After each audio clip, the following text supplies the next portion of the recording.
If someone is trying to clear things up, to explain why everyone has got it wrong and he should be believed, no matter how implausible that might seem, given the evidence available, well, it always pays to check the record against the latest version of events. And so it has proved with Chris Hipkins, who wandered across a parking lot last Friday to waiting reporters and told them he'd, quote, refreshed his memory on the COVID-19 vaccine advice timeline. Yes, a paper that he took to Cabinet in late March 2022 contained advice from the COVID-19 Vaccine Technical Advisory Group on the, quote, unnecessary risk of teenagers getting myocarditis if they received a second dose of the vaccine. He couldn't recall it, but yes, he took that to Cabinet. And yes, that advice was originally in a paper dated 9 December 2021, but of course he never saw that. He says it was never put to ministers. He also moved during Friday's stand-up to distance himself from ever really getting involved in the issue of medical advice or vaccine safety when he was the COVID-19 minister. That wasn't appropriate. He left that stuff to the health experts. His new version of events was, quote, all of those 1 p.m. press conferences were fronted by a minister and a public health official, and I certainly, for the ones that I was fronting, always left the advice on vaccine safety, health advice. I always left that to the relevant health officials at those meetings, and I think that was appropriate. I'm not a health practitioner. I think it was appropriate that we left that to the relevant health officials. So to be clear, Chris Hipkins didn't get advised about myocarditis risk in young people from vaccinations, even though on the 5th of November 2021, the COVID-19 Vaccine Technical Advisory Group provided advice to the Ministry of Health that says that younger groups are, quote, more at risk than older age groups of myocarditis after the second dose, and it recommended consideration of 1 dose for those under 18 and under for the education mandate. Then on the 9th of December, even more advice was issued. It upgraded the advice to say that 2 doses of the vaccine, quote, may add unnecessary risk to increasing the likelihood of myocarditis. The paper recommends considering 1 dose for under 18s for all vaccines mandates. Chris Hipkins' position today, as of last week's memory refresh, is that in December 2021, he wasn't getting specific advice from anyone about myocarditis risk from COVID vaccines, and he certainly would never give public health advice about vaccine safety or even health advice. He's not a health professional, it's not his job, it wouldn't be responsible. Hipkins is struggling. For months and months and months, he has argued that he was never told about the increased risk of giving the second COVID jab to those aged between 12 and 15. There was all sorts of health concerns. He says ministers were never told that young people should only get 1 dose, not 2. He says, news to him. The Royal Commission finds that restrictions extended beyond what public health advice recommended. Decisions meant that Kiwis were separated from family, people could not be at the bedside of dying loved ones, and funerals were held without family present. Businesses closed and children stayed home from school for months. Mental health services were overwhelmed, and many New Zealanders are still living with these consequences today. The Commission finds former ministers chose to keep Auckland in alert level 4 lockdown against public health advice, and unredacted cabinet papers obtained by the Royal Commission also reveal that former ministers kept an Auckland boundary in place over Christmas and New Year against the explicit advice of the Ministry of Health. New Zealanders were not told this at the time. The boundary remained for more than a month, preventing some Kiwis from travelling to see friends and family over the holiday period. The Commission also finds that the COVID-19 Vaccine Technical Advisory Group advised against a 2-dose vaccine mandate for 12 to 17-year-olds due to myocarditis risks. Former ministers were informed of those concerns. Point of order. It's most unusual. The Right Honourable Chris Hipkins. Mr Speaker, you'll be aware that the opposition has been provided a copy of the minister's statement prior to him delivering it. The statement that he has just made is factually incorrect and in fact is the opposite of what the Royal Commission have found. This is a ministerial statement and it must actually relate to the topic and accurately reflect the findings of the Royal Commission. The Royal Commission specifically found that ministers were not presented with the advice that the minister has just claimed they were presented with. The Royal Commission took ministers at their word that they did not know and only became aware much, much later down the track.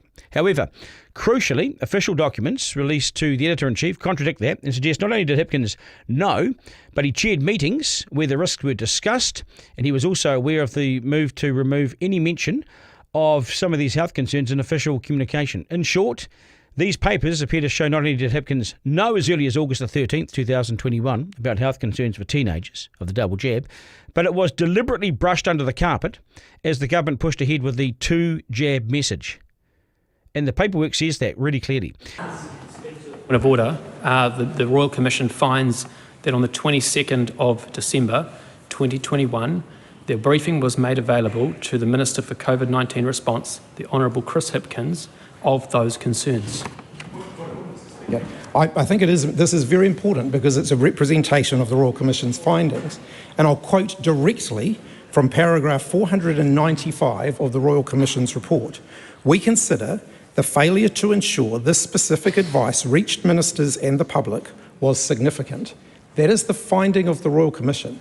The Royal Commission went through the very issue that Simeon Brown has just claimed ministers were informed of, and found that ministers were not informed of that, and that the oversight from the relevant officials in not informing ministers was, to quote them, a significant oversight.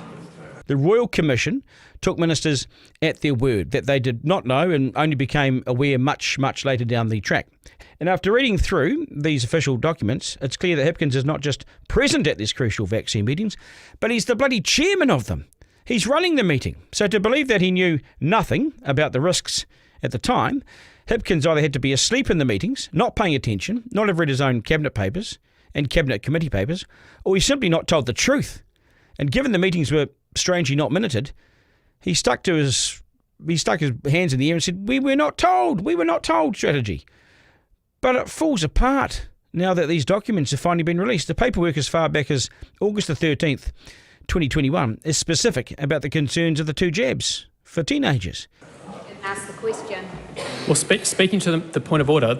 We're not going to have an argument about this. We've got a ministerial statement that is on, and so we'll follow the procedure under Standing Order 418, and there will be a Q&A available to it. But I think the Minister is about to conclude his statement, and then we'll hear from the opposition.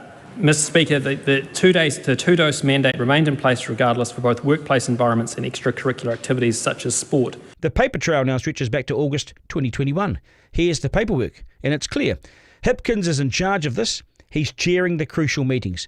According to the OIA releases, Hipkins chaired a vaccine ministers meeting on August the 13th, 2021, involving Ardern, Grant Robertson, Andrew Little, Ayesha Verrill and senior health officials. The meeting wasn't minuted, no official notes.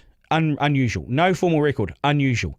That's where the contradiction becomes impossible to ignore, because Hipkins can't simultaneously claim that he read all his papers, chaired the meetings, presented the cabinet advice and signed off on the recommendations, while also claiming he knew nothing.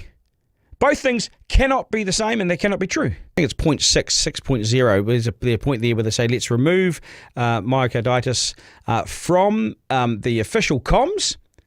So they actually remove it from public scrutiny, if you like, from going out there. I mean, that's the most obvious thing that I have seen. If you were a minister that didn't see that, then you should resign. If you did see it and you didn't tell us, resign. If you didn't see it, you should have seen it and resign. The Commission also looked at the economic response through the pandemic. Treasury advised from the outset that pandemic spending should be timely, temporary and targeted. Despite that advice, the $60 billion COVID-19 response and recovery funds spanned 821 programs, half of which had nothing to do with the pandemic. The Commission is clear New Zealanders are still living with the consequences of these decisions today. The cost of living pressures many households face today and the social divisions that have not fully healed. These too are part of the story. The pandemic was an evolving situation and that context matters, but uncertainty alone does not explain what happened. Advice was given. In several significant cases, that advice was not followed. Ordinary New Zealanders paid the price through longer lockdowns than were necessary, through spending that drove up the cost of living, and through health and education systems still catching up today.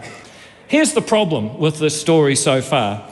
Only 12 days after the 9th of December advice that he never saw, he was fronting the media next to a public health official, and he was speaking about the death of a young man who recently died of myocarditis following a COVID vaccination. And he wasn't just speaking broadly about it, he seemed to be well briefed on the medical risks of the vaccine.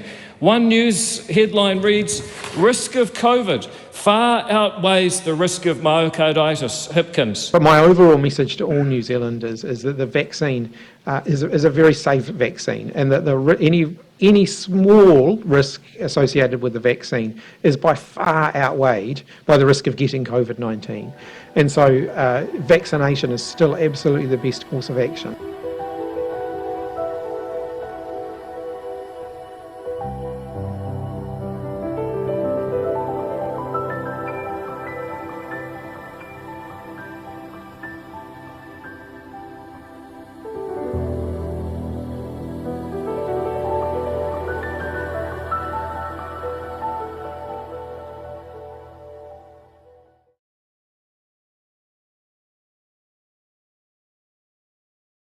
Chris Hipkins has assured the COVID-19 vaccination is very safe after a Dunedin man's death from a vaccine-related myocarditis, the story says.